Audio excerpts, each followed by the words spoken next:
Audio Jungle.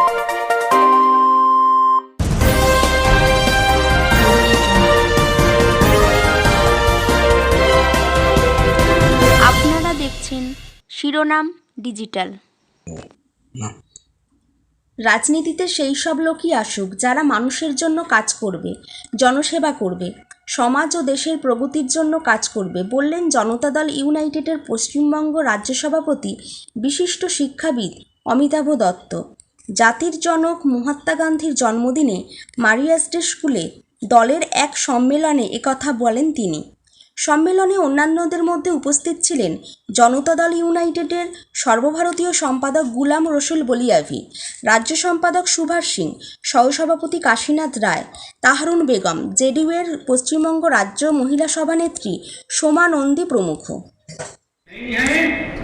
और UP में भी हम पूरी बुलंदी के साथ जनता दल यू चुनाव लड़ने की तैयारी में है, इसलिए कि हम मेवा के लिए सत्ता में नहीं, राष्ट्रपिता बापू के आदर्शों को घर घर पहुंचाने के लिए, जयप्रकाश लोहिया कर्पूरी ठाकुर के आदर्शों को पहुंचाने के लिए जनता दल यू का एक एक कार्यकर्ता कटिबद्ध है। भारतीय नील की खेती करते थे और ब्रिटिश गवर्नमेंट जबरदस्ती नील की खेती करवाती थी। अब बहुत सारा केमिकल पाउडर आ गया है।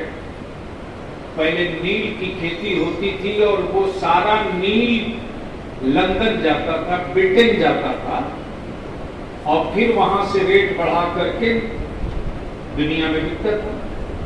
बापू ने आह्वान किया कि हम अपने देश की संपत्ति को विदेश नहीं जाने देंगे और उसके खिलाफ पहला संघर्ष बिहार से हुआ।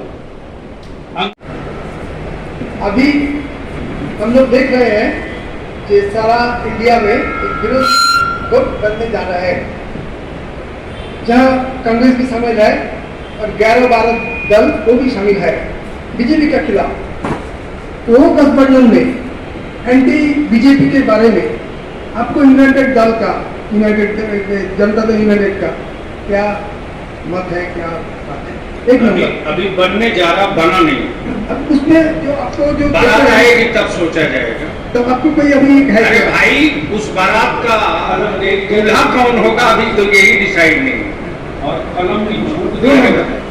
जी एनआरसी के बारे में मेरा एक पत्रकार बंधु बोला है। अभी अब देखा है असम में एनआरसी का जो रिजल्ट निकला, जो लोग किया है वो लोग 11,400 कोई आदमी जो लोग हिंदू लोग को एनआरसी में निकल गया जो नॉन इंडियन है। और अभी देखा है 1 महीना पहले जो वहाँ आंदोलन चल रहा है उसके ऊपर पुलिस गोली चलाया, लाठी चलाया, उसमें 8 आदमी मर भी गया है। उसके बारे में जनता दल यूनाइटेड का कोई अभी तक टिप्पणी नहीं आया है। इसके बारे में आप क्या बोल रहे हैं? जनता दल यूनाइटेड का एक डेलीगेशन गया है, बहुत जल्द वो लौट कर आएगा, रिपोर्ट देगा। এখন ডিম আগে না মুরগি আগে? যদি আপনার নির্দিষ্ট সংখ্যক মানুষকে যদি আপনি মানুষের সামনে না নিয়ে যেতে পারেন তাহলে দল সংগঠিত হবে। আপনি বলবেন আরে ওদের লোকজন নেই, কিছু একটা লোক খালি কেনাকাটা করছে, এটা বলুন। কিন্তু যদি আমি 200, 500, 1000 লোক আন্দোলনের মধ্যে নিয়ে যেতে পারি, সঠিক কথাটা বলতে পারি, তখন আপনার দৃষ্টি আকর্ষণ করবে। মানে আপনার মনে প্রেসের দৃষ্টি আকর্ষণ করবে, সাধারণ মানুষ অ্যাডমিনিস্ট্রেশনের দৃষ্টি আকর্ষণ করবে।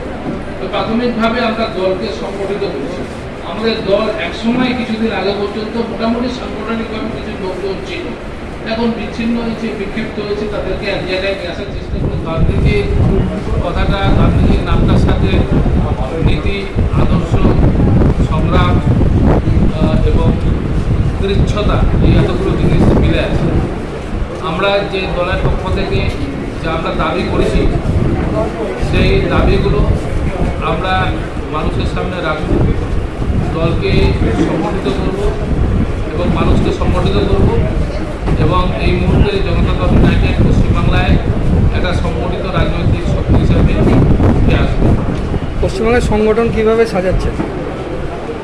আমাদের তো একসময় জনতা পার্টি, জনতা দলের বিভিন্ন জায়গায় লোক ছিল, এখনও আছে, অনেকেই বসে আছেন। আমাদের প্রাথমিক কাজ হচ্ছে তাদের সাথে যোগাযোগ করা, তাদেরকে রাজনৈতিক স্ট্রাকচারের মধ্যে নিয়ে আসা। এছাড়া এইসবগুলো নিয়ে মানুষের সামনে যাওয়া আগামী প্রজন্মের ছেলেদের মেয়েদেরকে দলের কথা বলা এবং ইস্যু ভিত্তিক পলিটিক্সের জায়গায় যদি আইডিওলজি ভিত্তিক পলিটিক্স আছে গান্ধীজির জন্মদিনে, এটা আমরা বলতে চাইছি যে ইস্যু শুধুমাত্র ইস্যু।